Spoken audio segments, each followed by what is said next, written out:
Cool. record. So, Joe, brother, I really appreciate you doing this, man. Thank you for coming on the show. Absolutely. What's up, Glenn? Hanging out, long day. Work Yeah. started work pretty early. I don't know. How about you? Can't complain. It's almost the weekend for me. So it's, all good. Nice. So, I've always found that I've been a fan of, and it's almost weird saying a fan of your work, because it seems to me like that's who you are and the way, and I know we'll get into it and how we've kind of met and how our paths crossed in life, but I've always been a fan of you and your perspective. And I find myself often talking to people using points of view that I've developed in the conversations I've had with you. So I'm extra excited, and I'm super grateful you're able to carve out time for this. Yeah, man. Should be fun. Awesome. So take me through then what kind of like your transition was like leading into high school graduation and post-secondary school. What kind of made that transition piece key for you? I think for me, so I'm from the States.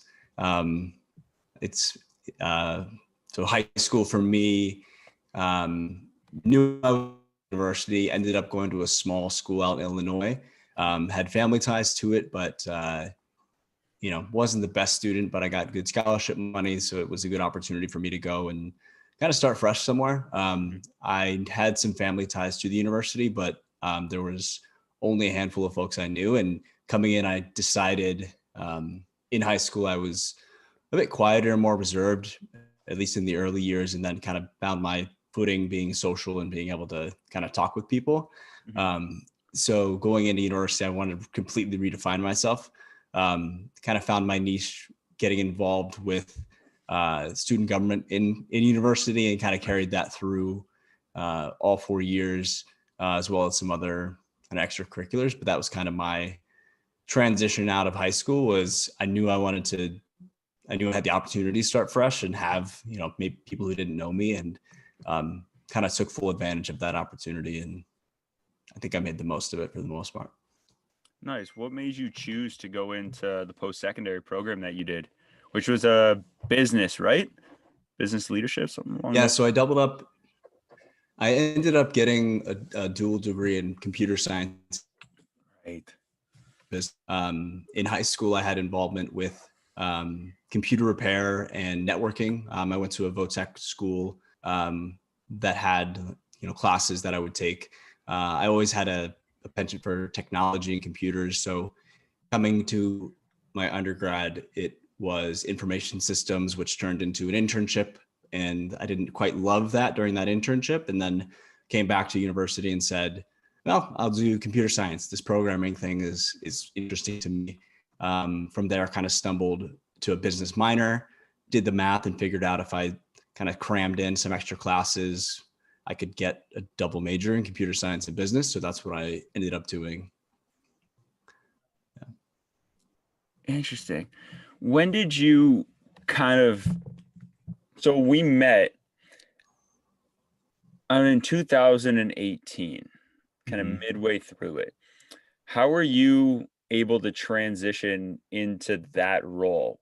Like, take me through that process, please. About what that was like. How you so big jump. Yeah, it was a big jump. I graduated uni in 2013, relocated to Charlotte, North Carolina, where I'm actually at right now. Had a great job working for a great company right out of school. But I reached a point around 2017 where I had never studied abroad or lived abroad. And for me, I had two big trips in 2015 and 16, where I went to Kenya, as well as I went to Ecuador, and kind of opened my eyes to the experience of living abroad or going abroad. I never studied abroad in university. I had a big desire for that. Had the privilege of saving up and kind of positioned myself well to be able to leave a job that was very comfortable and treated me well, to go and try something different. Long-winded way of saying, by the time I met you in 2018, I was about 6 months into living in South America, full time for the most part, working with the nonprofit social enterprise, and that's kind of when our paths had crossed. Nice. How did you get involved with Me to We? What was that whole transition like, and who, like, did anybody kind of guide you in that direction or mold you to be a facilitator? Yeah, I my best friend Ryan, who had worked for the organization since 2012, kind of connected me. He's who I visited when I went to Kenya and Ecuador, and actually was able to see the projects myself and get exposed to what they did. So when I was living in Colombia at the time, and kind of got the connection to go do some training in Ecuador in order to be a facilitator and do trips there. So. What was the biggest challenge you faced in that transitional period?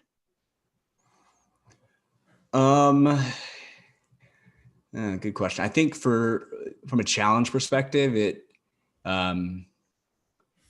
was getting comfortable with maybe not knowing. Yeah.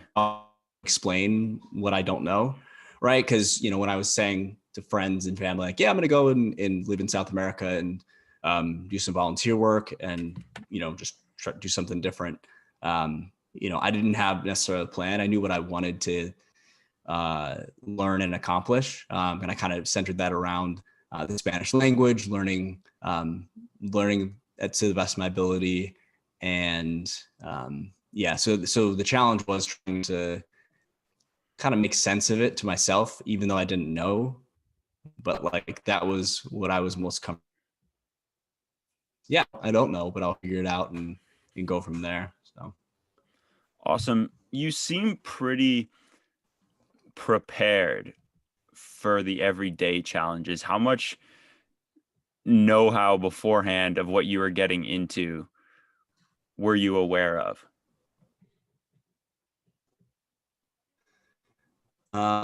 In what sense? Like when I was living abroad, or in general? Yeah, just kind of the living abroad process. Like, how prepared were you for what you're going into? You feel like, looking back on it now? Yeah, nothing was too. You're gonna have culture shock to a certain extent, but you can't let that like paralyze you. Kind of, you have to keep it.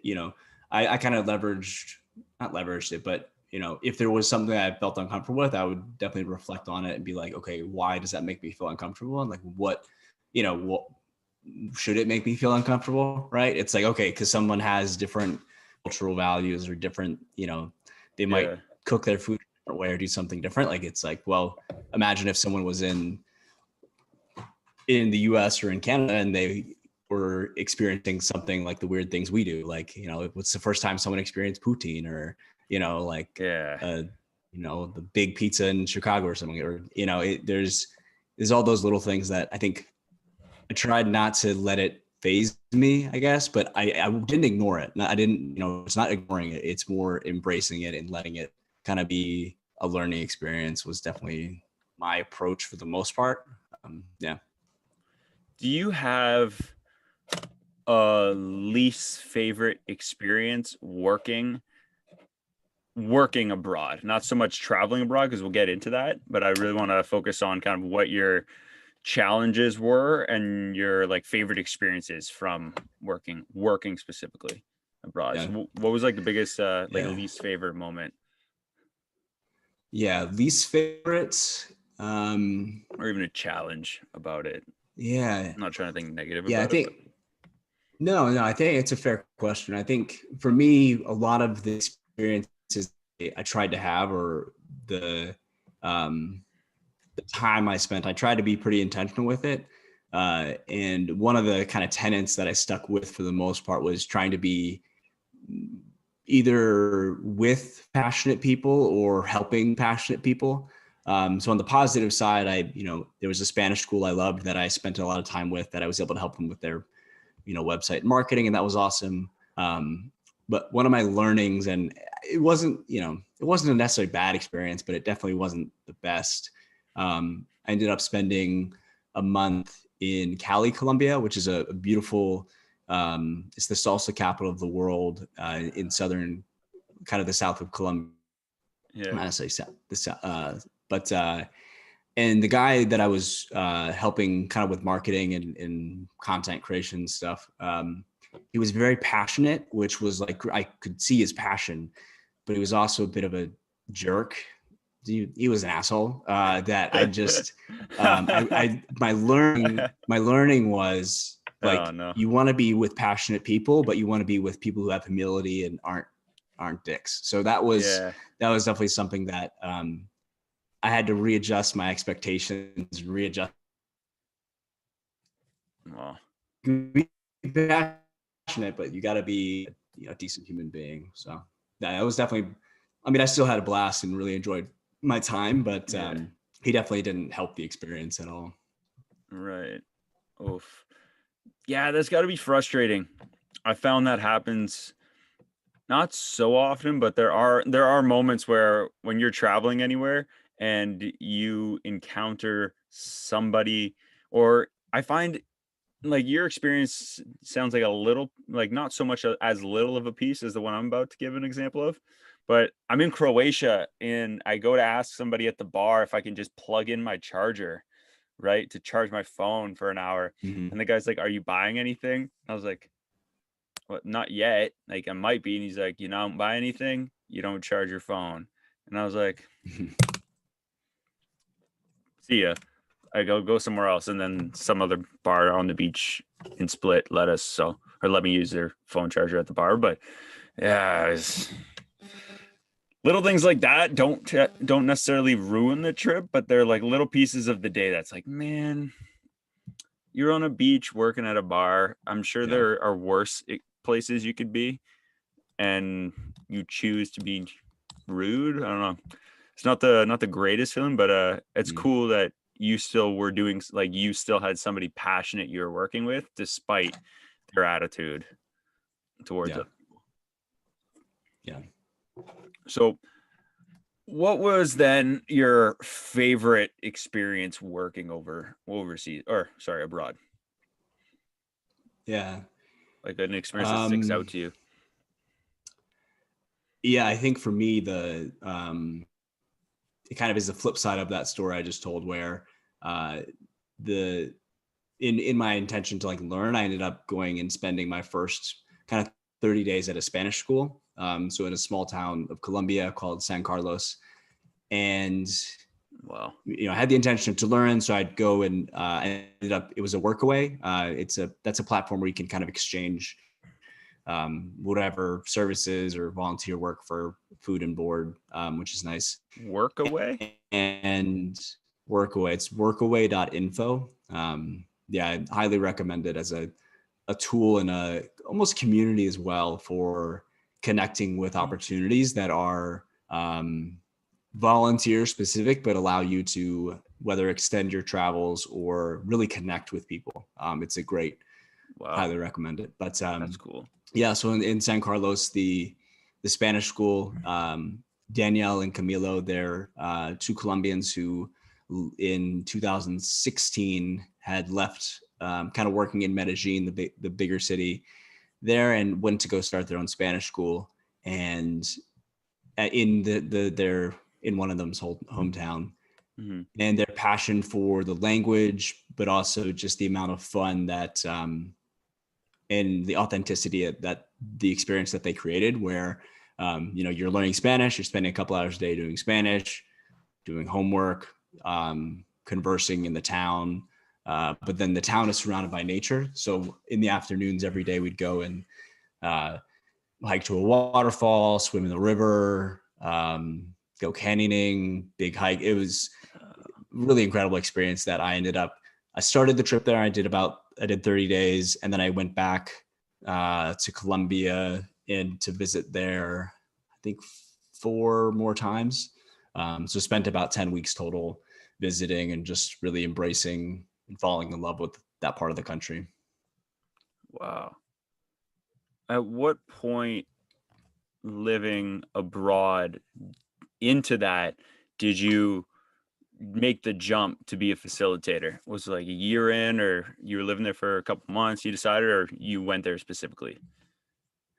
No, so it ended up being about a month in. So I Oh had the wow. month at Spanish school and kind of knew I would have the intention of, I was in Colombia. I was okay. I'll make my way either north or south. I was kind of figuring out as I went, um, and that's when this was late 2017, in December of that year, ended up going to Quito and doing the training to be a facilitator in Ecuador. So that was pretty quick turnaround from there. So I had the training there. Then I actually went home back to the States for Christmas time, and did another type of training. I did a yoga teacher training Oh for yeah, a month. cool. I think when on your trip, I think we probably did a couple classes. I remember doing Um, one almost, if we didn't have an activity like Wayusa in the morning, then yeah, yeah, yoga. yeah, it was Yeah, yoga. I think I did yeah, 4 of them, but there was an yeah, activity definitely like all several. day. So Yeah. yeah, that was interesting. Yeah, cool. So it was right away, and you took, was half of the taking Spanish lessons. Sorry, was that with the intent of trying to, you wanted to learn it, obviously, but that you were able to use that quite a bit, it seemed like, when you were a facilitator. Yeah, I mean that makes whether you're traveling or having a cultural experience or Mhm, like speaking the language, the attempt to like you don't need to be like people really appreciate that mhm, for it. Uh, so that was uh, really just to learn as much as possible, and I think with the work I was doing, I could use it 30% of the time. But I didn't. For me, I think a big piece that I wanted to make sure I didn't do was like to step on the toes of the co-facilitators or the jungle guides we were with, right? Where I want to make sure that my role as a facilitator, who's not from the country, yeah, to is to raise up and make sure that the Ecuadorians, the folks that you're meeting, like their voice is heard and not mine. mhm, So I think you probably heard me speak some Spanish, but a lot of it is me trying to sit back as much as possible and yeah, uh, take it all in myself as well. right. What was the training like? Yeah. So for the facilitation training, a lot of situational things. With with that program, there's a lot of middle school, high school age students. So ensuring you can handle um, everything that goes with interacting with teenagers. And I think having been a teenager myself at one point and understanding aspects of both the good and the bad, and Mhm, how things that dynamic, yeah, covering that and making sure you can have and address drama, address tough situations, you know trauma, because yeah, when people are coming on and having an experience like that, you it's a lot of people's first time abroad, so you want to make sure they're comfortable as well as mhm, comfortable but challenged, right? Like, and right. that's what I tried to make sure people felt. Yeah, I see that in a cool way of that. To your point, that was my first time abroad. I'd been to Cuba as a vacation with the family when I was younger, but I don't count that as in a comparison way form of how intense that was. And I'll be honest, there were times where like you're overtired, we're overworked. Like, but sometimes, like if it's, we don't really control the weather, so it's like 39 degrees, 1,000% humidity, pouring rain, might I add, Hmm. all the time, and then I'm exhausted. Like we're all tired, emotions are high. So I look back and I think to moments that, like, of conversations I had with people, and there are a couple examples where we had conversations, and I think it could have been either, it was honestly, it was probably the way I received what you were saying, and I was like exhausted, and I was like, I left the conversation being like, that Joe guy, man, like, damn it. And then looking back on it weeks later, I was like, man, I was exhausted. I didn't understand half of what he was saying. Like, my bad. But yeah, it's definitely, it can be very overwhelming, the experience of it. So it's cool that that's what they train you Yeah. for. For you, yeah, for you thinking back for yourself, I mean, what was your, I think I probably asked you this question during the trip, but like, remind me of why you wanted to do the Ecuador trip and what was Mhm. your original connection to it back then? Because you were, what year in uni were you at that point? I was done. You Like I was going to were, graduate and then go. that's right. Yeah. That's right. Yeah. That was on my Yeah. swan song. And I think the reason why, would you prefer like a genuine answer of why I did it now or what I think it was? Do both. I think that's a Okay, good reflection. sweet. So what I think it was I think it was a desire to do something completely and absurdly out of my element. At the time, I had been in such a crazy high pressure program that required a lot of my time, energy, emotions, and like emotional investment, the whole nine. And then working long days and stuff in school. And then I had wanted to travel. I'd always wanted to. And then I was trying to find a way that I could work for a semester or study abroad. And then I came across the trips, and then I figure with the timing of my school I couldn't get away for a week or 10 days, and I also didn't feel, sorry, not 10 days, a week or 5 days, and I didn't feel 5 days was enough to get it. Like we were for what, about Mhm. 2 weeks. I feel at that as a minimum. I think that was a perfect minimum. It was reasonably priced per day, and it was so much further out of my element than the other kind of options that I was looking at. And I Mhm. don't know at the time what clicked, but it was something about the building. I'm in like building construction and property management and architecture, so that was something that I also wanted to keep that and like see how it was done in another country and how other cultures did it, and especially how Yep. they did it without all the crazy power tools that I have nowadays on Yep. site. So seeing Yeah. it and mixing cement with shovels on the ground and then it's a lot of work, man. It's a Yeah. lot of work. I'm remembering the conversation. Yes. When you had mentioned that and Yeah. discussed your major and what you were going to go into. So, Mhm. okay. Yeah. It's a good reminder of that. Yeah. And And then now the reflection now, what's the, I think looking back on it now, I believe fully that I did it out of a drive to create and create a more independent and confident my like in myself.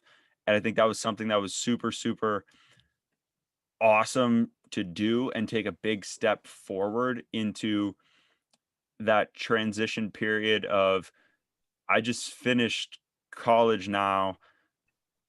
It's like now all my decisions are more on me. I felt college, they were always a little bit streamlined by other people's visions of what mhm. they wanted me to do. But excuse me, but that was the first time where I took full control over a situation of something I wanted to do that was big, like a big picture thing. And I was like, hey, I want to do this. I want to help out. I want to do everything I can in my physical power to benefit the community for the length of time that I was there. And I also knew, as emotionally draining as it was for me, I like to believe that I got the most out of it, whereas there was not a thing, and you could probably attest to this or correct me if I'm wrong. There wasn't something that I kind of half went in on. It was everything. I was like, okay, I'm gonna focus on everything Joe's saying, Lily's saying, Rox is saying. I'm like, I'm gonna listen to everything they're saying, try to formulate my thoughts, and every activity, Mhm. every game, every time the locals beat the crap out of us in soccer, Mhm. we completely outnumbered them and everything. They still demoed us, like all those things. It was like there's no like halfway about it. And I think that was something that I also wanted to do, was just, hey, there's something that I want to do. There's something I want to try. I can get a lot of benefit out of this if I fully commit. Whereas if I'm like, man, maybe, or showing up once a week to meeting or once a month to meetings instead of like it's all the time, never miss a meeting, never miss an activity, never not pour it all in. And I thought that was something that I could see such a big benefit out of Hmm. if I went in all the way Yeah. and just put like bit down on the mouthpiece and was like, I'm gonna see what I can get out of this, right? Because you get out what you put in. And I think that was said quite a bit. And I think you could either go in half and like, well, maybe I'll wake up for certain morning activities, and it's like, no, like we're here, not missing a damn thing, no Yeah. regrets. And that's how I like to travel now. That's how I like to live every day. It's like no regrets, baby. Like, let's go. So Yeah. that's how I think it is. I think it's similar, but I think I like using what I've learned, especially Hmm. in Yeah. the service trip to Ecuador. And I think that was probably arguably the most humbling experience I've ever been through. So Yeah. I'm No, grateful for it. yeah, it's good to, I had been on trips myself, and I think it's different for everyone, which is, I think, an important thing that you have to realize, where like you could get a lot out of it and some other folks, might not externally express it as much, but like, Oh, I yeah. think you definitely have the right mindset, both while you were there, well, before, while you were there, and then after, Mm. to make the most of it. So that's encouraging for me to hear. And it's exciting just to know that, Either at the end was probably in up there, but the one that sticks out to me was by far the one where you had to separate after you're going to read something to us. You're like, okay, you go on this side of the room or this side of the room.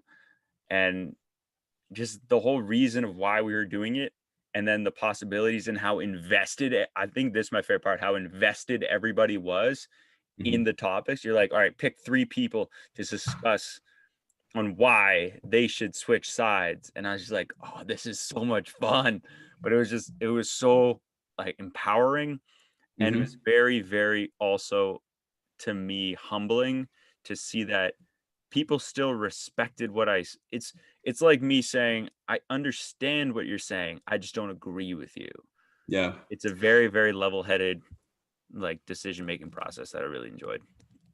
yeah. No, I really enjoyed seeing that from pretty much all the groups I had, whether it was middle school age to university, or even kind of, adult groups. Like, it didn't matter, who it was. Everyone kind of got out what they put in, and Hmm. uh, definitely challenged folks to think about things in a different way, but also listen. I think that's the biggest piece that, Yeah. people don't realize, is you have to listen. You can't make a conversation without listening. So yeah. No, and I think that's something that I found has developed through just as like many skills through doing this show, but I think that's one of the main ones that kind of blossomed on the listening one workshop that I've kind of taken and developed, where I saw this Hmm. quote way back when, and it said, the problem with communication in our society nowadays is people listen to respond, but they don't listen to understand,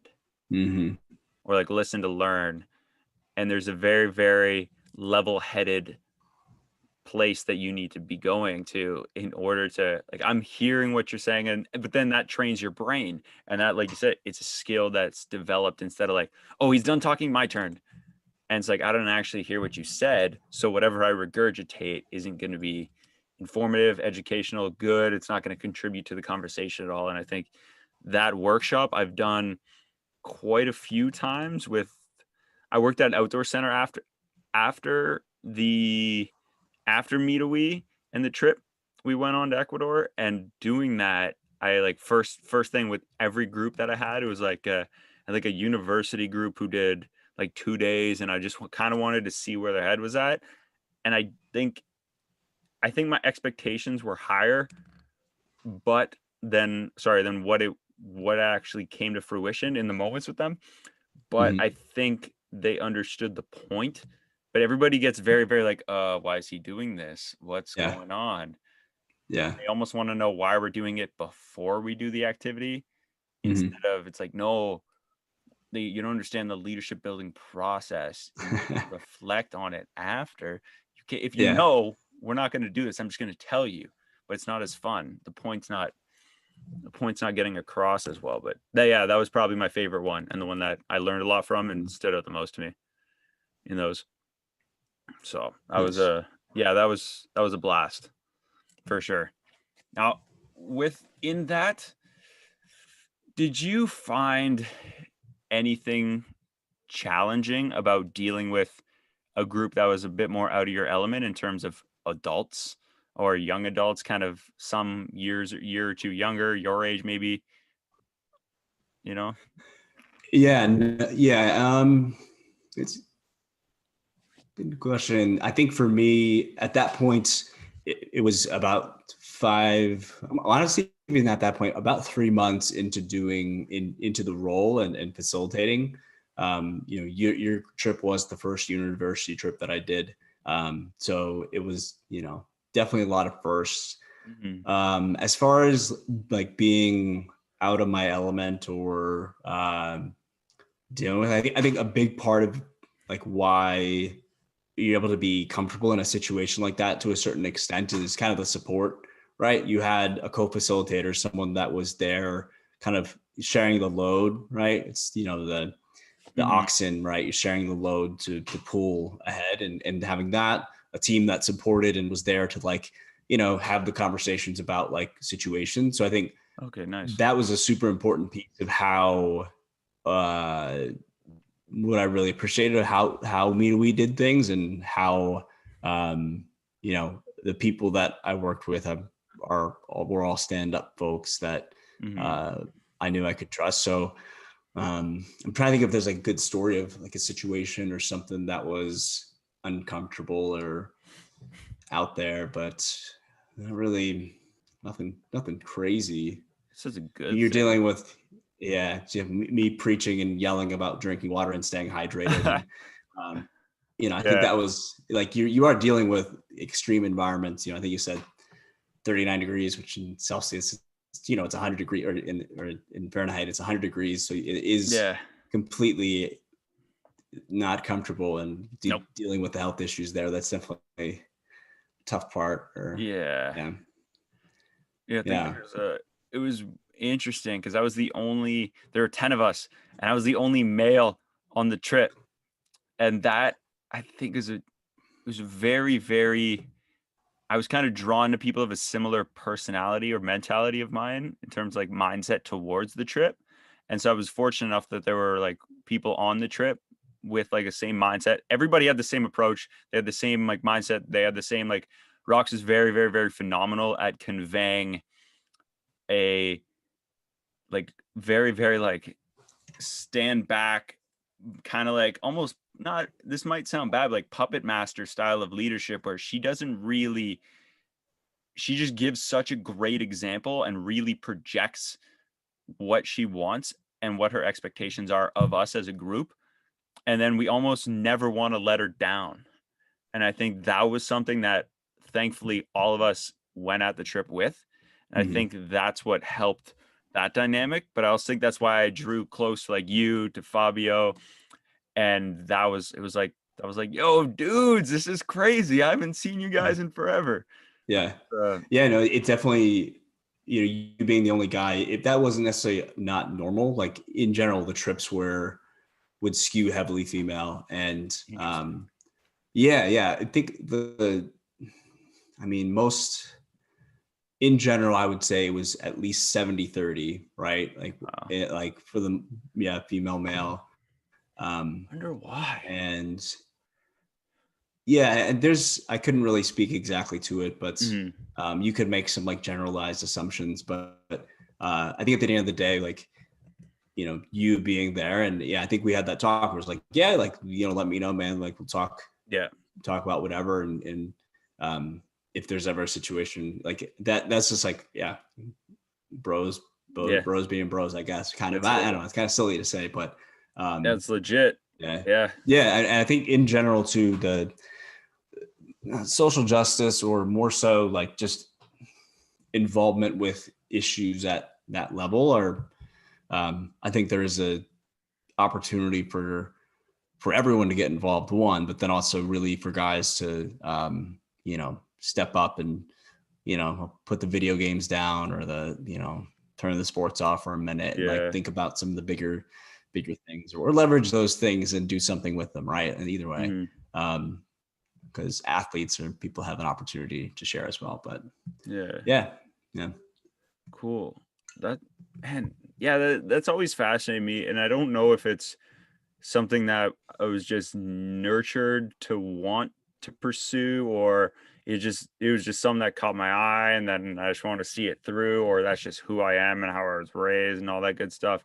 But I think there's something to say about trips like that, and what I or like other men who are more surrounded by a female perspective and a mindset. It was there were a lot of things that I knew if it was like all guys, it'd be a very different approach. But I also know, or maybe I could be wrong with this, is like the conversations were at a different, like they were they're so emotionally aware and intelligent, like years beyond me, even me now and them back then, emotionally way ahead.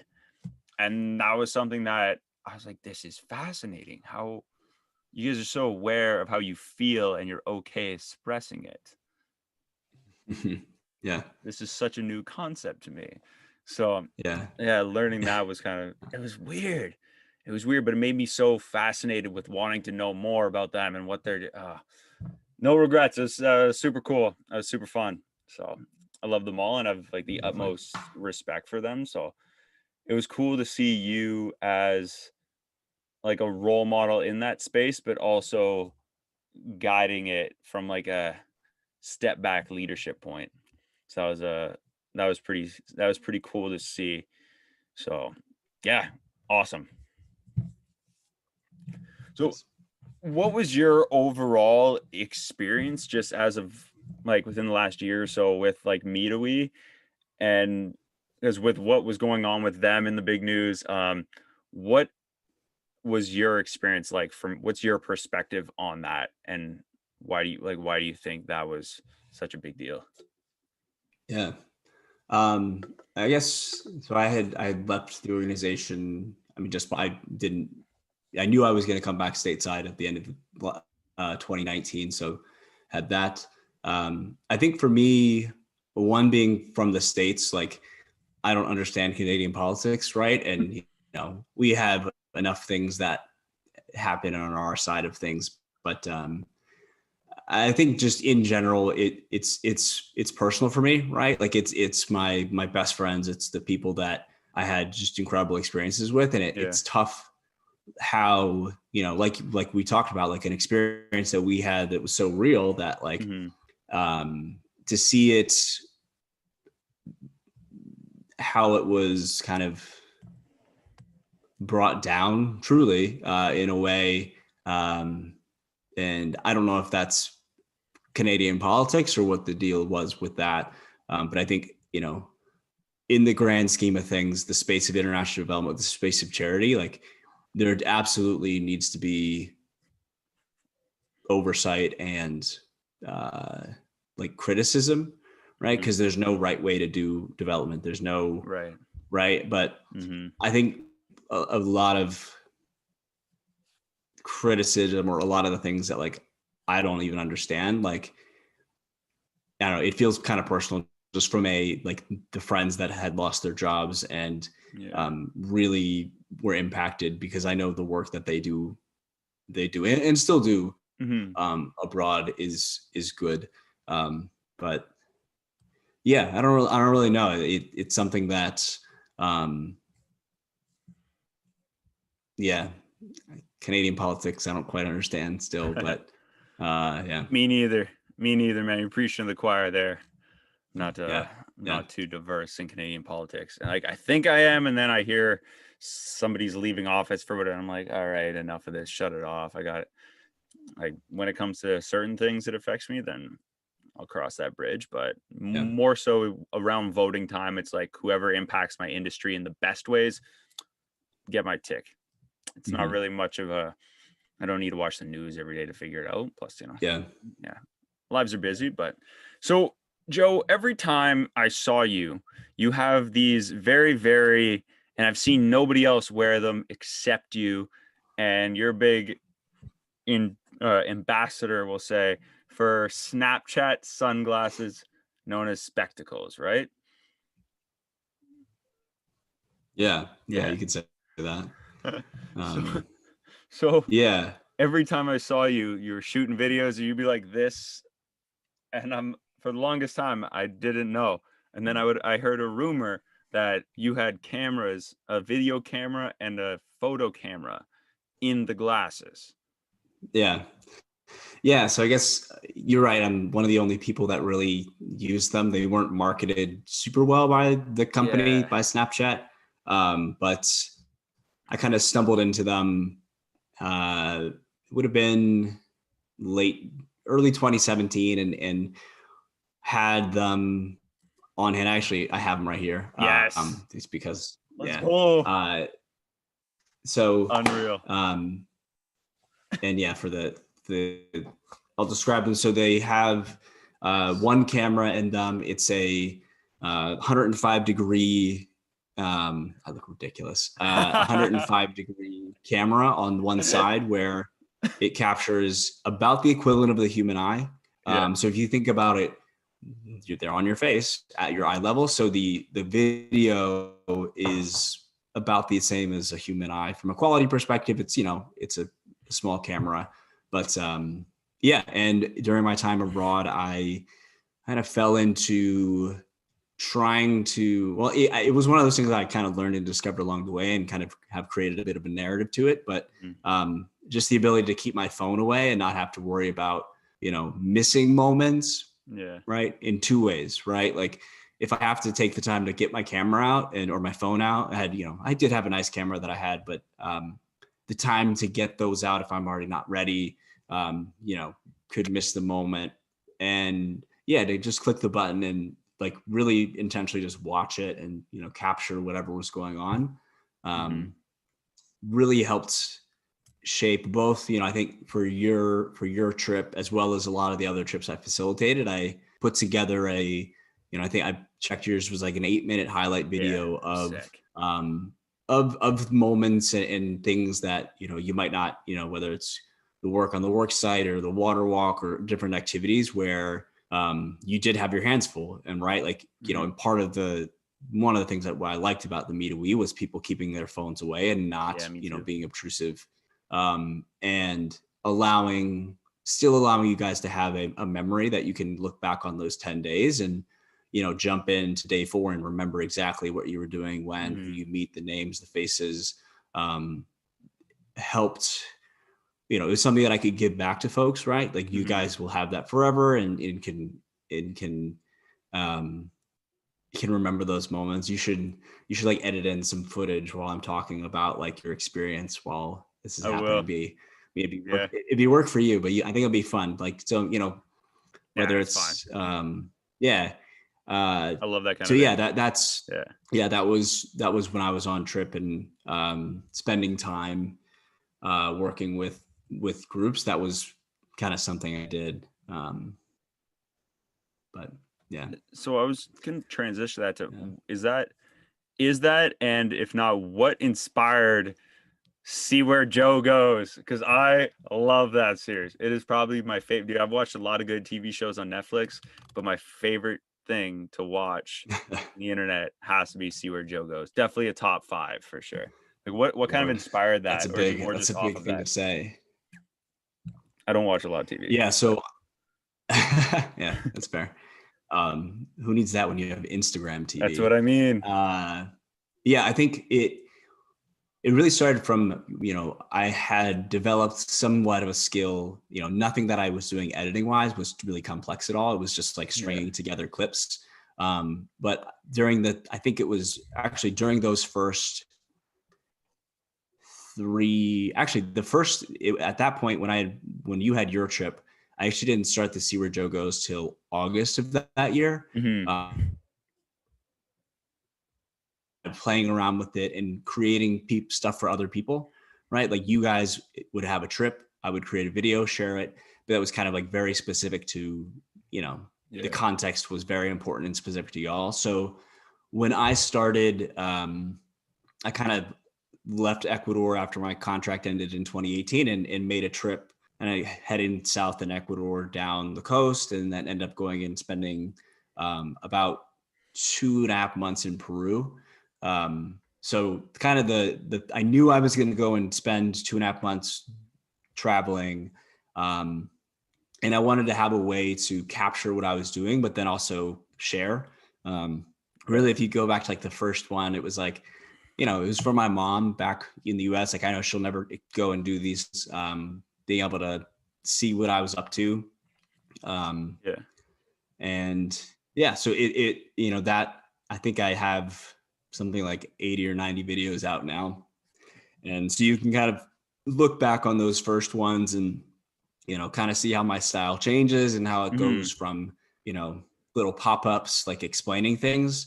Eventually I reached a point where I was too lazy to even edit those pop-ups. So Yeah. when I was filming, just say, hey, this is what I'm doing, and give the context. Yeah.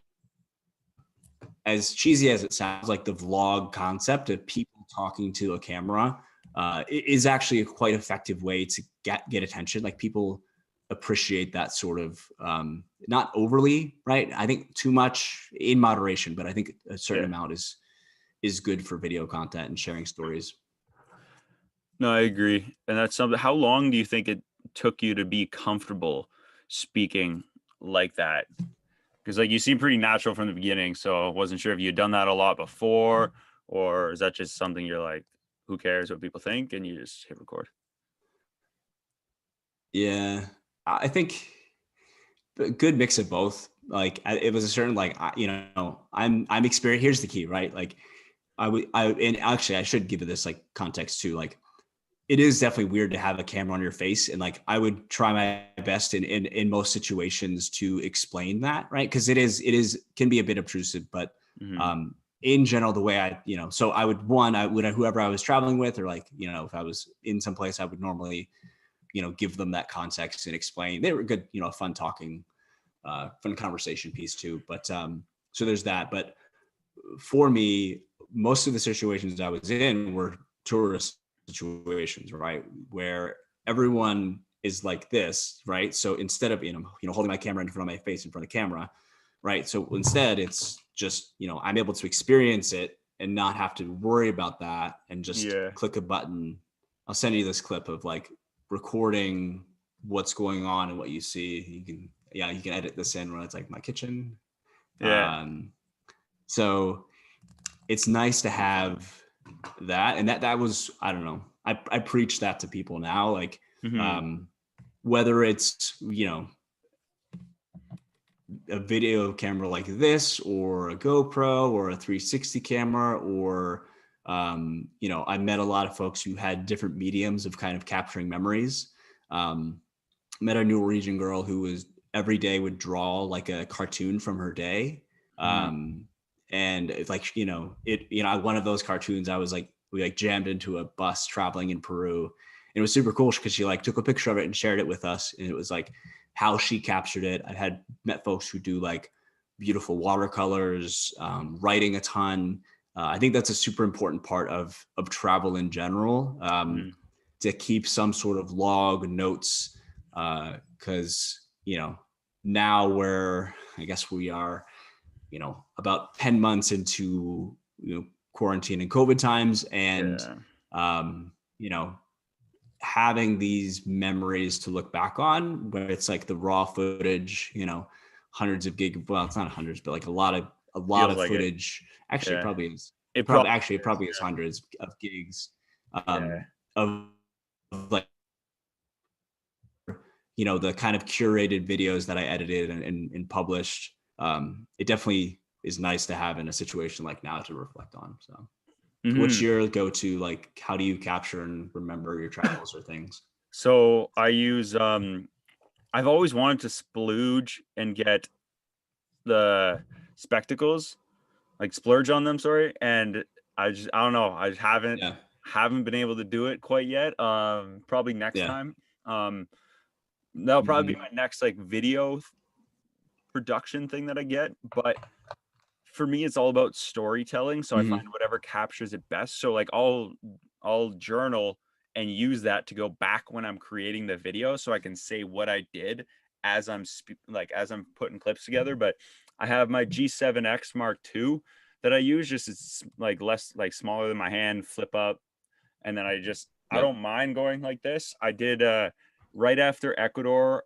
so that May, the same year in August, I left for 6 weeks and did across Europe with one of my best friends. And so Mm. I have, like you said, hundreds of gigs. So when you said that, I was like, yeah, it's literally of like Croatia, like Spain, France, Europe, like Amsterdam, Romania, Bosnia, like Mhm. Serbia. I got all these places in these really weird remote or populated areas where you see a guy wearing this exact hat, like a graphic t-shirt, shorts, and running shoes outside of the Monte Carlo casino with his little $400 video camera up in the air, and everybody's hopping out of their Mhm. Rolls Royces. I stopped kind of, that was actually, that exact moment was kind of where I was like, you know what? It doesn't matter. Like, who cares what they think? Like, they're looking, I'm not Yeah. going to see them Yeah. again. They might not even speak English. Like, excuse me. So it's between that, and then I have a Canon M50 that I use for like podcasts, or that I use for shooting better photos and bigger scenes, and I have a wide angle lens Yeah. on that for photos. So it's all about, that's why I love media. Like, I love the digital aspect of it. It's just probably, in my opinion, like the best means of telling a story. Just, there's the video, the audio, and that's why I like doing like the Mhm. video and audio podcasts. Is like I can see your reactions instead of just hearing it. I can see it. I can experience what's Mhm. going on in your body language to understand how you felt in that time, and then how you're kind of reflecting on it. Mhm. So I think yeah, I use a couple cameras there, and then I try to piece it all together to make it look cool. And I'm getting better, but slow progress. But Yeah. it'll definitely be fun to see the next few years. But I had a trip last year I did for 2 weeks across Canada and back, but I don't have one this year that I want to do yet. I don't know what I want to do yet as a trip, Mhm. because with COVID, but we were Yeah. supposed to do South America. We were supposed to do Ecuador and Peru, but Mm. instead, because of COVID, we had to settle for a cross Canada road trip. Yeah. So, Yeah. No, but it'll be interesting to see how tourism bounces back, and that is the lifeblood of a lot of economies down in Latin America and around the world, really, and how that will happen. So I'm bullish on it, but I hope everyone will now travel with a little more intentionality, just as far as the wellness of others around them, whether it's masking, or like being let's being somewhat responsible and respectable, like yeah, respect I think and that's it. respect your surroundings, because um, yeah, it definitely, even when I was abroad, meeting folks, or making connections with people, being from the States. And I'm not going to say America, because you're from America, that everyone's from the States, but Yeah. and traveling in America, Latin America for the time, um, people have preconceived notions about things, and a lot of things could ring pretty true. Like, as Hmm. much as, like, stereotypes are bad, and like, but some things ring true. Hmm. Trying to establish, whether it was my ability to speak Spanish and really connect with people and communicate, like that was always a bright spot for me when I would be places. And yes, I'm very, tall, pale, and blonde, and it's not going to stop me from, talking to people in a respectful way, and making connections, and getting to know folks. At the end of the day, folks really appreciated that. And it was nice Oh to be yeah. able to hopefully give a good representation of, my country. And yeah, but Yeah. And ultimately, that's like, I cool. found ultimately yourself too. That was a big thing that I found with all the traveling I've done so far. It's like, now I'm representing, in that situation, I'm representing my school, the group of people. It looks bad on you if I do something completely out of line. There's a lot more people down the chain, but if it's like now I'm A representing lot of paperwork. myself. Yeah. Oh yeah. I can't even imagine out there. Yeah. And so stuff like that, I think, is something that I think, like you said, it's just the respect thing. And I found people are really good in other countries. Like Ecuador is really good for it. When we were in Quito and I was trying to speak Spanish, or when I went to Spain and I was speaking Spanish and ordering by myself, ordering for me and my buddy who I was with, and like a group of people we were with for the hostel. And I was like trying to speak Spanish. I would tell them, don't speak to me in English, just speak slow in Spanish and I'll Mhm. do what I can. Yeah. Because Make I'm like, best. yeah, exactly. Right. And I'm like, I'm trying to learn because I'm like, I have learned a bit, scratch the surface at best. And now I want to like try to keep it going. But then, and I was learning until COVID hit. Then I was like, my English is good enough for Canada to go across the country. So, Yeah. but Make do. yeah, exactly. But Joe, what is, how important is your opinion, in your opinion, is travel to the development of a person, in your opinion? Yeah. Hmm. This Fair topic comes up a question. lot with a lot of guests of mine, and I find I'm like, you're the person I want to ask this most. Yeah. I think for one, it comes from a point of privilege for sure, right? From to start from there, where um, there are folks, whether they're in Canada, the US, that have never even traveled outside of like their region, or so I think it's defining what travel means first, right? So for um, you know, if for me, I would define travel outside of a vacation, right? Like I think vacation is a vacation is a vacation, right? You want to go someplace warm and tropical. Like when I say travel, and I think for me, travel is um, just trying to find a place where you,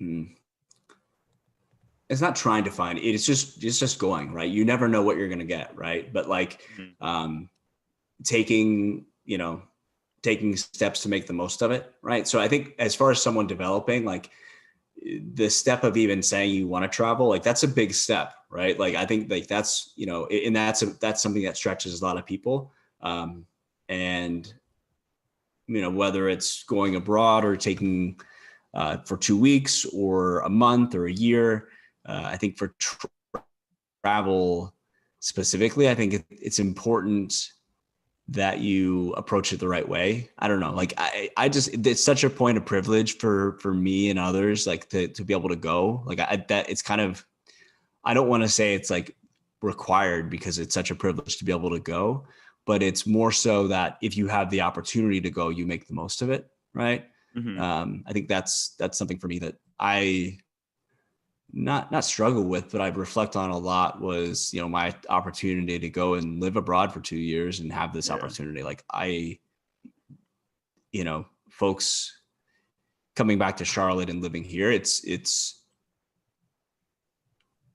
always good to, it's nice to connect with folks and try to explain it, but like, it's one of those things like you have to experience for yourself or, um, yeah.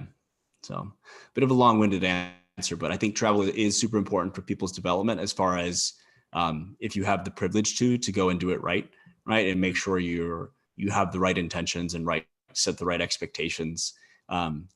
Because without that, I think it is just a vacation or a holiday, right? Time. So yeah. Yeah. I like that. I like that answer a lot.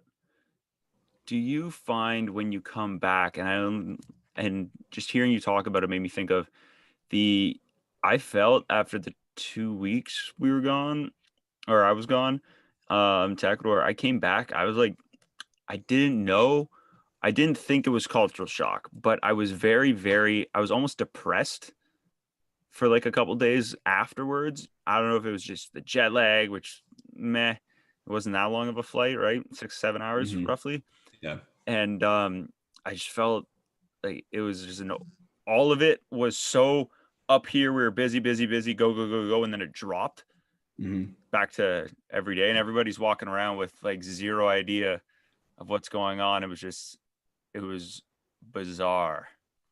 And that was Yeah. very, very, I was tricky. I don't know if you've ever experienced something similar or know what that's kind of like or what it is, but Yeah, for sure. I think there is such a thing as like a reverse culture shock where, it's a silly term kind of, but like, mm-hmm. uh, it is, I think you said it right. It's that you're doing so much and like, especially in a trip like what you went on where it is every minute is planned and really there always is something happening where it's when you come back and you're like, oh yeah, I need to like figure out what I'm gonna have for dinner tonight and like think through what I'm gonna do tomorrow, Yeah. right? Where it's mentally, right? You're able to go from a place of kind of locked into the roller coaster and like go and like you go on the roller coaster, like, yes, you trust it, it's secure. You know, it's going to be like crazy. Your head's going to spin, you're going to scream. But once you get off, you kind of want to go again. Right. And it's like, no, Oh, yeah. a lot of times you have to wait in line. Right. Or like, I think, Yeah.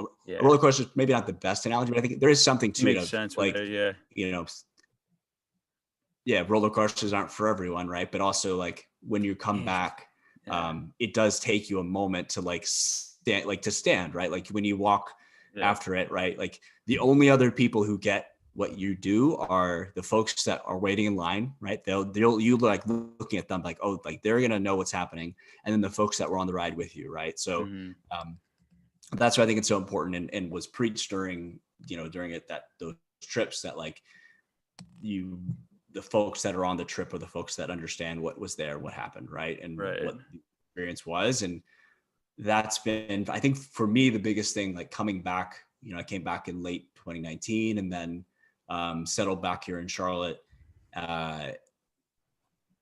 connecting one, I still have a solid group of my friends that had either, done the experience or just, understood. So I had a good base, which I think was a blessing. But then also just connecting with other folks that maybe not have a similar experience, but just have had different experiences, right? Like I think trading stories or like understanding, I think my favorite question to ask people is like the favorite place you've been, right? Because like, yeah, everyone's been different places, but like, and people aren't afforded the opportunities to go all sorts of crazy places, but everyone should at least have a favorite place, right? And yeah, I already talked about it, the Spanish school in Colombia. Yeah. Of all time, everywhere. That's the one. Yeah, I think so. Awesome. Whenever I hear place, I think of like countries. So that's cool though, that like that was the experience for you. Wow. Yeah. So I guess to wrap, like that experience of coming back, especially, I come back during holidays for a week or two and like, but even then that's even more travel than I was doing. Like I went from the beach of Peru for a month teaching yoga to, a cross country trip flying around, visiting all my friends and like, oh my gosh, this is, get me back to the beach. No kidding. Yeah. So coming back, it was a bit of getting a job and figuring out, I have my condo here. So it was, I knew I'd be back here, but nice. What was going to be next and what would define kind of what ended up being 2020 as a year. Yeah. Wow. I'm glad that whole experience is something that I can look back on, you can look back on. And I'm super grateful for being able to, first of all, you being able to do this and being able to connect with you and stay connected. And I will definitely do a better job of doing that. And I've been reaching out to a few of them lately who I've been on the trip with, mainly just, with how everybody feels nowadays with COVID. I like crave that human connection and just the conversations I have with all of them. I love them all to death, like phenomenal people, every one of them. And with that, of all the places you've gone and all the experiences, your favorite ones, your least favorites, do you have like an overall, like what is the best or not best, but what was the biggest lesson or experience that taught you the most? Like what was the biggest lesson you learned so far through all your travels, your experiences, and then kind of coming back to where you are now? Yeah. I think, the one word is like just intentionality. And I'll like draw two lines with it. Like one was just with my time. I kind of already talked about it, where it was learning Spanish, connecting, and kind of having cultural experiences, but getting to know people, and then kind of giving back in ways that made sense, volunteering or that. Yeah, that was my intention, and I kind of stuck with it. So no matter what the travel experience it was, I could use those three items to, decide. It's like, do I go spend, a month on the northern coast of Peru at a spot, taught Spanish classes, teaching yoga and helping her with her marketing? Like check. Yes, I'll go do it. Right. So, so that intentionality, I think, was the biggest learning as far as even on my travels, to have that framework and guidelines. And in the same way, I haven't taught in nearly a year and change, but like teaching yoga and doing, my yoga practice was very much about me. Like, the yoga practice at its core is about like sitting still and kind of introspective sitting, somewhat movement and breath. And that intentionality is, something that's taught throughout. So that was another element of like, being able to have my own practice, but then share it with others, was huge. And from that, coming back stateside, trying to find a job, I was blessed to have the opportunity to really connect with a lot of the folks in my network from where I used to work and in the Charlotte area, and could be really intentional about the work that I was going to do. And I'm working for a startup now that, nice. The quick pitch is working to allow a subset of workers, so warehouse manufacturing workers that really historically have been treated pretty poorly, as far as, you hear the stories of something like an Amazon or other warehouses, but, and allowing them to pick their own schedules and have their own flexibility. There's other things about that, nothing's perfect, but I kind of like that mission, or that concept where empower folks. So it's been fulfilling now to keep that intentionality. Challenging at times, like I think for everyone, 2020 and even to today with the pandemic has been tough, but I feel like it's been a it's tough to say, but like I felt it's been okay for me. Like I can't like, and I feel bad for saying that almost, but like I feel like I should feel, but like you shouldn't. Yeah, that's the problem. Yeah. But in I'm still trying to be involved and give back, but it's still tough. But yeah, so intentionality, that's kind of the biggest takeaway that I'm still trying to keep to a certain extent. That's amazing. Wow. Man, I'm so jealous you got to learn Spanish for a month and study it in Colombia. Sorry. Yeah. Wow. You can go, man, there. It's actually kind of cool because they themselves, obviously with COVID, got hit pretty hard and kind of pivoted to online, and they kind of were pretty quiet for a couple months though. And like, we're still teaching some, but they're called, I'll shout them out. Like, they're called Spanish Adventure. And they just, in the last 2 weeks, pretty much kind of started back up. Like they moved to a house in the countryside, like kind of like 5 minutes out of this town center where they were at before, and kind of starting back and where they were at in 2016, and they have like 2 volunteers that are there right now, and kind of are bullish that in the next 12 months, they'll be able to have students from internationally come and learn and experience. So, that's amazing. That's why I'll always go and support them and want to go back and experience that, because it is no kidding, a place that I hold near and dear to me, but also just people that are amazing and awesome. So that's incredible. Wow. Yeah. Shout out to them. Definitely gonna check that out. That's always been a language that, well, ever since Ecuador, and then I just want to learn Spanish. I think I have a good enough base of French, good enough base of English. I could figure it out. Probably, hopefully the learning curve is steep.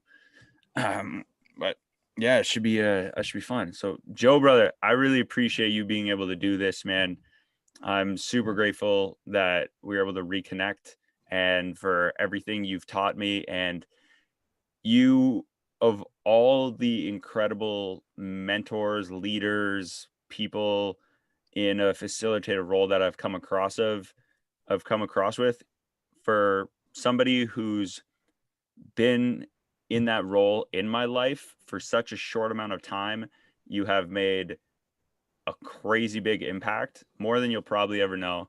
And I'm super grateful for it, man. So I really appreciate your time and you being able to do this.